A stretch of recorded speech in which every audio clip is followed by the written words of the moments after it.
Video में हम बात करेंगे रेफ्रिजरेशन सिलेंडरों के बारे में। आखिर दोस्तों रेफ्रिजरेशन सिलेंडरों में विस्फोट क्यों होता है? इस विषय पर आपने बहुत वीडियो देखे होंगे।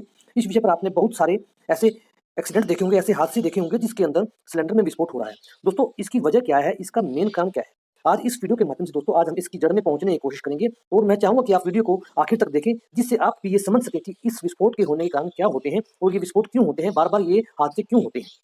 दोस्तों मेरी कोशिश यही है कि मैं आपको इस विषय पर पूर्ण जानकारी दे सकूं। फिर भी अगर कुछ कमी रह गई हो तो आप मेरे को कमेंट्स बॉक्स में लिखकर कमेंट्स कर सकते हैं।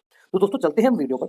आप सामने देख रहे हैं दोस्तों, इस पर कुछ सिलेंडर नजर आ रहे हैं जिसका हम लगभग ज्यादातर यूज करते हैं। इनमें 410 का सिलेंडर भी है, 22 का भी है और हाइड्रोकार्बन के सिलेंडर भी लगभग इस टाइप के आते हैं। दोस्तों हम करेंगे बात शुरू से। आप अगर देख रहे हैं स्क्रीन पर, इस पर साफ लिखा हुआ है disposable and non refillable cylinder. दोस्तों जो इस तरह के सिलेंडर होते हैं वो नॉन रिफिलेबल सिलेंडर होते हैं, यानी कि डिस्पोजेबल होते हैं, जिसका हम यूज एक बार करके उसके बाद हमें इसको रीयूज नहीं करना है। जैसे ही ये किसी फैक्ट्री या कंपनी से आता है, हमको सिर्फ उसको उसी टाइप में यूज करना है। अगर हमारा ये सिलेंडर खाली हो जाता है तो इसके अंदर हम रिफिल नहीं कर सकते।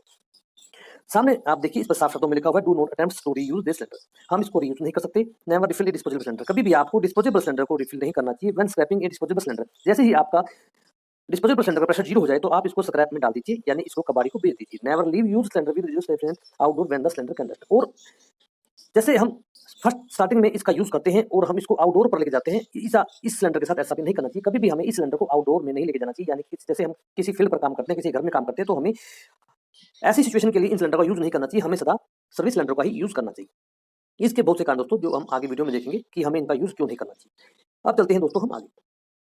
दोस्तों जो आप सिलेंडर देख रहे हैं इसमें बड़े सिलेंडर भी हैं, छोटे सिलेंडर भी हैं।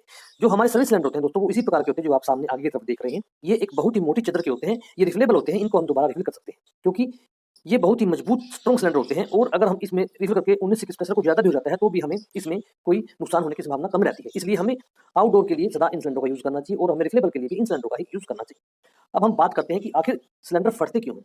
इसका क्या कारण है दोस्तों? सबसे पहले तो कारण ये है कि हम नॉन रिफिलेबल सिलेंडर में गैस को रिफिल करते हैं और जिससे हम उसके अंदर इतना प्रेशर डाल देते हैं जो कि वो सिलेंडर एक्सेप्ट नहीं कर सकता। क्योंकि अगर आप कहेंगे कि नहीं हमने तो उसको आधा भरा था लेकिन उसमें फिर भी विस्फोट हो गया, अब वो विस्फोट क्यों होता है, अब हम चलते हैं उस बात के ऊपर। देखिए दोस्तों आपको सामने स्लाइड नजर आ रही है, इस पर 4 सिलेंडर ऊपर की तरफ है और 4 सिलेंडर नीचे की तरफ है। ऊपर वाले पे हरा निशान टिक लगा हुआ है और नीचे वाले पर नेवर लिखा हुआ है। तो हम बात करते हैं सबसे पहले ऊपर से। दोस्तों इसमें जो पहला सिलेंडर है उस पर लिखा हुआ है 75% स्पेस, यानी कि हमने उसको 75% रिफिल कर दिया है और वो 25% खाली है और हमारा टेम्परेचर है 21 डिग्री सेंटीग्रेड, जो कि बहुत ही सही है।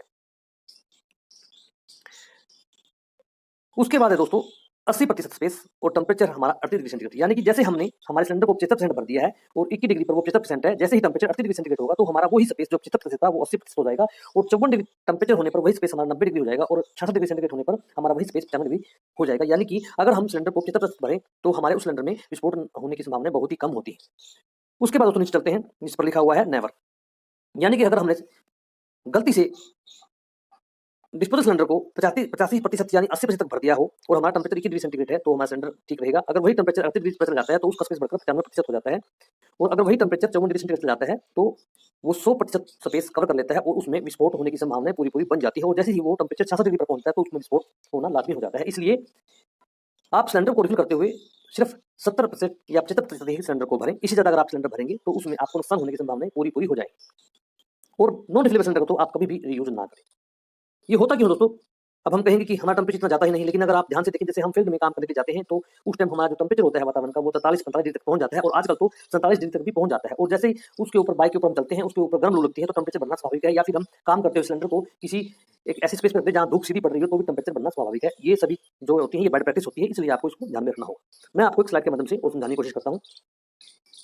दोस्तों देखिए आपको स्लाइड नजर आ रही है और मान लीजिए हमारा ये नॉन रिफिलेबल सिलेंडर है और हम इसके अंदर 4 किलो 22 नंबर गैस भर देते हैं। जैसे कि आप लेफ्ट साइड से देखें सिलेंडर पर नजर आ रहा है, ये हमारा 35 डिग्री सेंटीग्रेड के टेम्परेचर पर हमने 4 किलो 22 नंबर भर दिया है और एक दूसरे सिलेंडर में हमने 10 किलो 22 नंबर भर दिया है। 22 नंबर के टेम्परेचर पे कोई फर्क नहीं पड़ेगा दोस्तों, लेकिन अगर आपने 4 किलो और 290 भर दिया हो जो कि 80% हमने सिलेंडर को रिफिल कर दिया है और अगर हमारा टेम्परेचर सिलेंडर का 45% हो गया है तो आप समझ लीजिए कि हमारे सिलेंडर के अंदर कोई स्पेस नहीं बचेगा और उसमें विस्फोट आना स्वाभाविक है क्योंकि हम एक हाइड्रोकार्बन के साथ काम कर रहे हैं। मैं आपको ऊपर पढ़ के बताता हूँ। Liquid HFC have less than half the density of fluorinated refrigerant. दोस्तों जो फ्लोरीनेटेड रेफ्रिजरेंट होते हैं जिसमें हमारे 22 नंबर वगैरह आते हैं उनसे जो हाइड्रोकार्बन की जो तासीर होती है वो अलग होती है and before they take up more than twist the volume within cylinder. इसलिए हमें हाइड्रोकार्बन के साथ काम करते हुए इस बात का ध्यान रखना चाहिए कि हमने जिस सिलेंडर में रेफ्रिजरेंट को भरा है उसमें हम उसको आधा ही भरें, पूरा ना भरें। And recovery cylinder must be filled to a maximum. कोई भी आप सिलेंडर में गैस को रिकवर कर रहे हैं तो भी आप उस सिलेंडर को 80% तक ही भरें, उससे ऊपर ना हो दोस्तों। इसके लिए आपको स्केल का इस्तेमाल भी करना चाहिए। इफ द रेफ्रिजरेंट इज बाइस is the must only be filled एसिप्सेंट, if the refrigerant is R290 must only be filled एसिप्सेंट। Where in the case of R22 the mass by 10 KG with R290 mass only be 4 KG. दोस्तों आप उस cylinder में 4 kilo 22 number भी भर सकते हैं और 10 किलो भी भर सकते हैं, लेकिन अगर आप हाइड्रोकार्बन के साथ काम कर रहे हैं तो उसमें आपको सिर्फ 4 किलो ही भरना पड़ेगा हाइड्रोकार्बन, नहीं तो उसके अंदर विस्फोट हो जाएगा। दोस्तों मेरी कोशिश यही थी कि मैं आपको सिलेंडरों में आखिर विस्फोट क्यों होते हैं इसके बारे में कुछ जानकारी दूं। आशा करता हूं कि आपको वीडियो अच्छा लगा हो तो लाइक और शेयर कीजिएगा, चैनल को सब्सक्राइब करना ना भूलिएगा दोस्तों, और आप मेरे को ट्विटर इंस्टाग्राम पर भी फॉलो कर सकते हैं। धन्यवाद दोस्तों।